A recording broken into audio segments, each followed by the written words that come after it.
Hey everyone, thank you for tuning in to the third episode of the Terra Weekly Roundup. I'm your host, Joseph. So, we're going to go ahead and get into it, but first and foremost, remember that nothing I say or cover in this video is financial advice. This is strictly just me coming across the biggest and latest news in the Terra ecosystem, and just providing you guys a consolidated resource. As always, don't forget to subscribe. There is going to be a thread compiled of all these tweets in the description below. So, give me your thoughts in the comments as well. Give me a like. It really helps with the support, and yeah, let's go ahead and jump into it.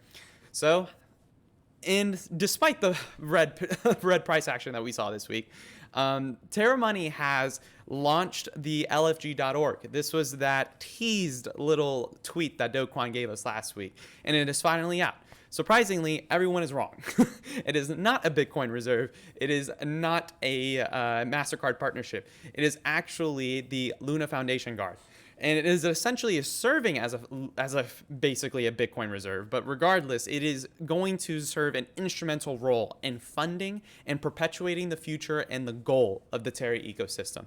And we have to remember that Terra UST is the product, and we have to create an ecosystem and an environment around it that bolster and make it a better form of money in our day and age. And Terraform Labs has launched the Luna Foundation Guard to essentially bootstrap those endeavors with a fund of about 50 million Luna tokens. And that's going to go to going towards seed investments to support those protocols that are strictly pursuing bolstering up a decentralized economy. So exciting stuff happening here. Don't pay attention to those charts. Long-term horizon, guys. Long-term horizon. All right, and more negative news. Team Kuji has had to fend off the lunatics with the pitchforks this week, and it has to do with their liquidation fees. When a liquidation event occurs on Kuji, you have to essentially execute a contract. Within that executed contract, there is a built-in fee for users of the Kuji app, and essentially they're charging people to use their liquidation system. A lot of members of the community did not like that, and there's actually a team who has developed an open source form of that, who are not charging and building in a fee inside of the liquidation event. And that's fair, free game. It's the market. That's how it's going to go. There will be competition that arises. But it seems like there may have been some sort of issues and confusions because before this, prior to all this, Kuji noticed that there were some users that were circumnavigating their system of their fees. Somehow they had found an abuse and they were able to not have to pay for those fees. And Kuji, likewise, are... In consequence, Kuji has released some bans and some suspensions regarding this. And this has kind of infuriated a lot of people around the ecosystem, mostly because people were getting banned. And it seems like that some of the suspensions from accessing the Kuji protocol were being targeted to Lighthouse testers and team members. Later on, I'm going to cover a little bit about Lighthouse. I was actually one of those alpha testers for the Lighthouse team and thoroughly love their product.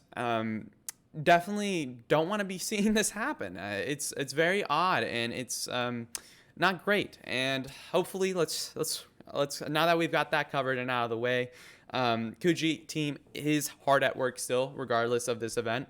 Their second governance proposal has moved on into it has actually happened yet. Excuse me.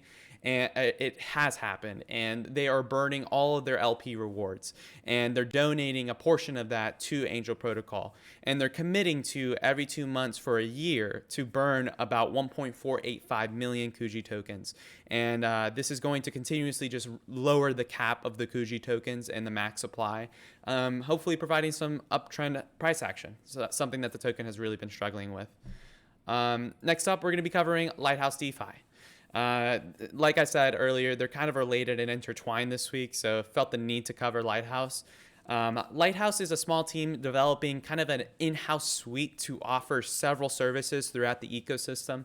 And I'm super excited in the direction that they're heading in. I actually had an opportunity to use their protocol and to kind of be an alpha tester. And it's really exciting. As you guys can see here, you can do your liquidation bids, and then you can also manage your beat market bids. And it seems like they'll list every time your future liquidation market launches or something.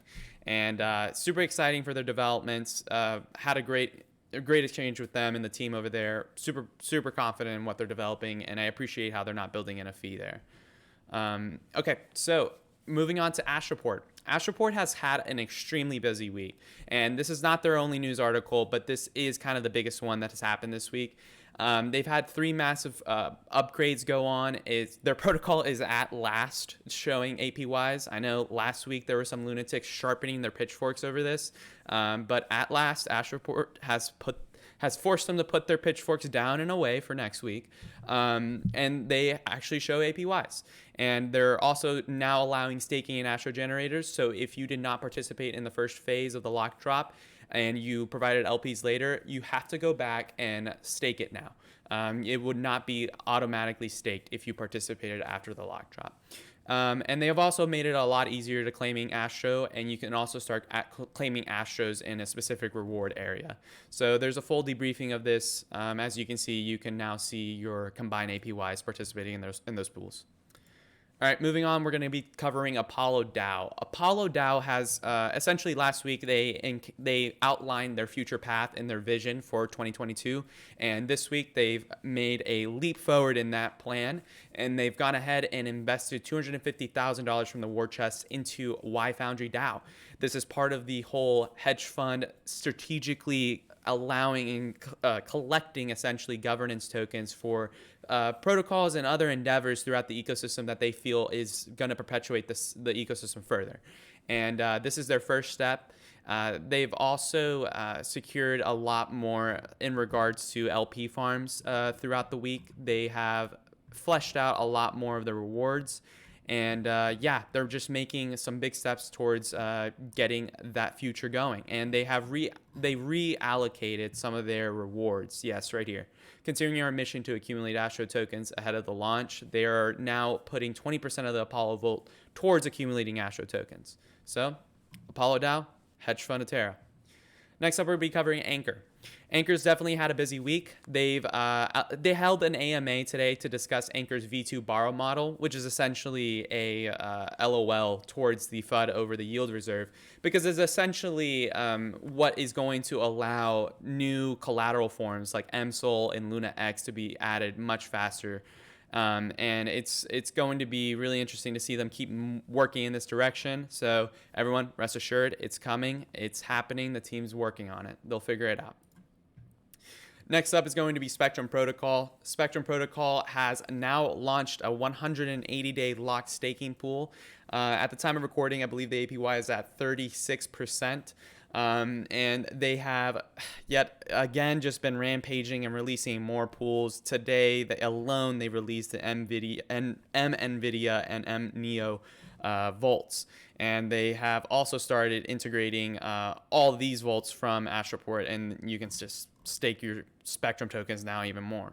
So yeah, they're just continuously just developing more pools. So definitely go check out their offerings if you are curious about farming there. Next up, we're going to have Prism Protocol. Prism Protocol has gone ahead and launched ahead of their launch in January 25th. They have announced the 4 validators for their xPrism tokens. And those are going out to Terabytes Pod, the Galactic DAO from the Galactic Punks team, and then Coin Hall, and lastly, Orbital Command. And these 4 will be the first validators to allow Prism holders to stake their Prism tokens. And Prism token holders are pretty incentivized to do this because Prism, not financial advice, but Prism token is designed to essentially fuel yield and performance from this split asset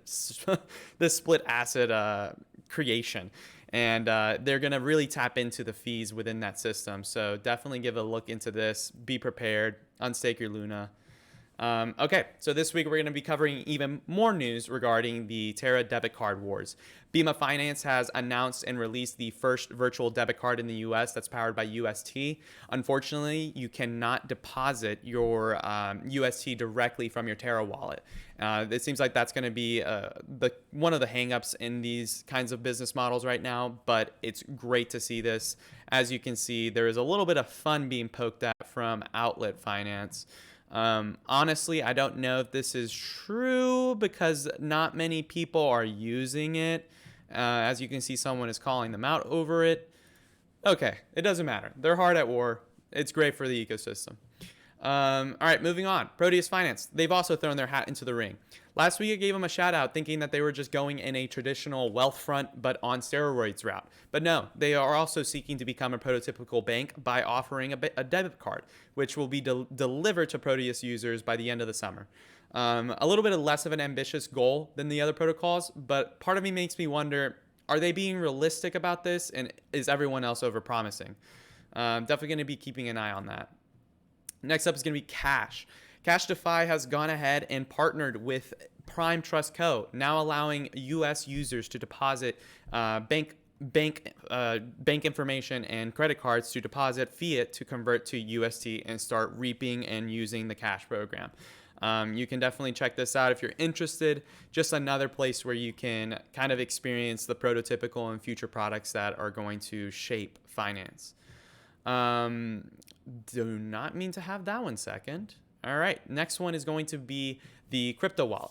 So the crypto wallet iSafePal crypto wallet. iSafePal crypto wallet has now launched support for Terra money tokens, specifically Luna and UST, which is a hardware wallet now.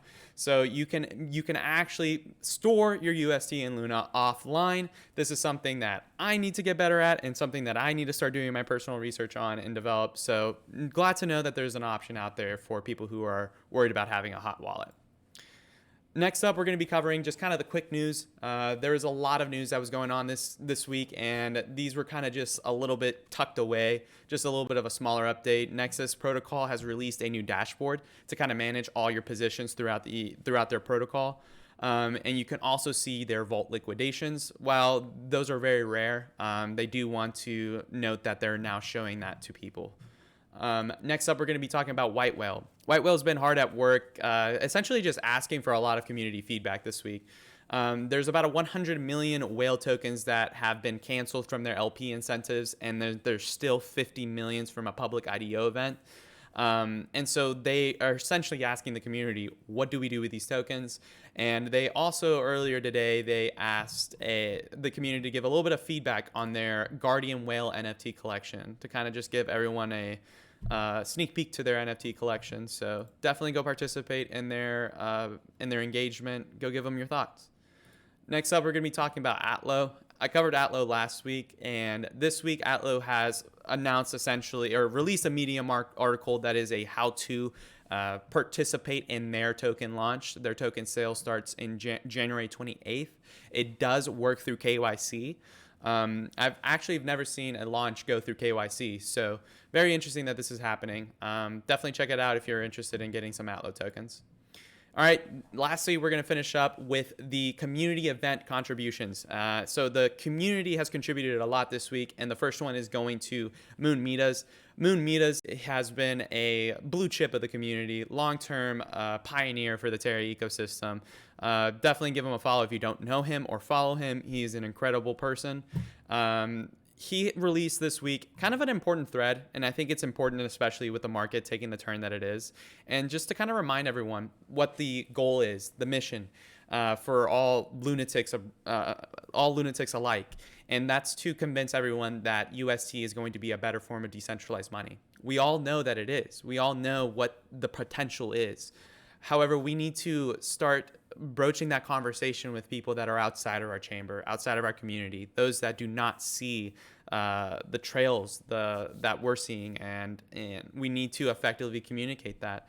And MoonMidas specifically gives kind of us a how to start engaging with people outside of the community and bringing their thoughts into realizing that UST is going to be a special form of money, and that we're not out there to compete with everyone. Luna is an unbelievable asset, and it's unlike anything else. So we're not trying to kill ETH. Lastly, but not least, I want to shout out SNTNT Studios, who are behind the Mutantz NFT collection. They were kind enough this week to give me a new banner. But regardless, I wanted to shout out their specific protocol or their specific NFT project that they're coming up with. And that project is going to be a evolutionary project where they develop different sets of essentially NFTs. And as they generate, they will go through different kinds of generations, and you will be able to pass on and move up, and each one will evolve. It seems to be a very community involved, community engaged, and a kind of just a more of a long-term perspective on an art form. And really excited. Love the direction it is going here. I'm definitely going to get an NFT from him, and really just appreciate the work that he did for my new banner. I just really appreciate seeing people in the Terra community being this kind, willing to do stuff like that. But yeah, so that's going to conclude this week's episode of the Terra Weekly Roundup. If you like this episode, please give me a subscription. If you like the series, show me some support, throw some comments in there. Let me know what you guys think. There was a lot going on this week. We had some rough price action. There were some burning tokens. It's actually really just a bad omen that they put this image here. They really did experience kind of a little bit of a rioting event this Friday while I was at work. It was just kind of insane seeing all the back and forth. So definitely go check out that. It's important conversations to be having. And it's always good to know that everyone's going to voice their opinions. And no matter what, we're all here for the longer term vision. And we will support the Terra ecosystem through it all. So everyone stay safe out there. And thank you for watching.